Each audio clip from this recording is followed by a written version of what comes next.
Hello, everybody. Anita here. Today, for the law of attraction, we're going to talk about beauty for ashes. God will give you beauty for your ashes. For all the things that you have gone through or dealing with, you just need to reprogram your mind and believe that you can receive from God, the universe, from spirit, whatever you call it, that you connect with a bigger source than you are. You've got to realize that everything you've gone through has prepared you for right now. All we have is this moment right now. You don't have the last moment, you don't have the future.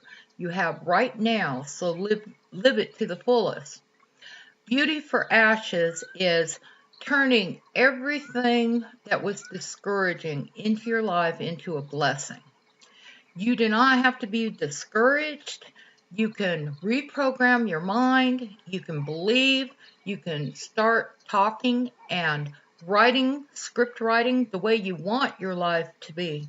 You don't have to go through what you're going through or have been through. I will link to some subliminals I made. They're free to use.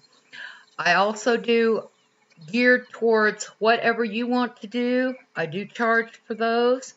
But here's just a short video today. I have a lot to do today.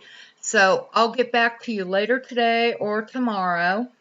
And I hope you have a blessed and wonderful day. God bless you all. Bye for now.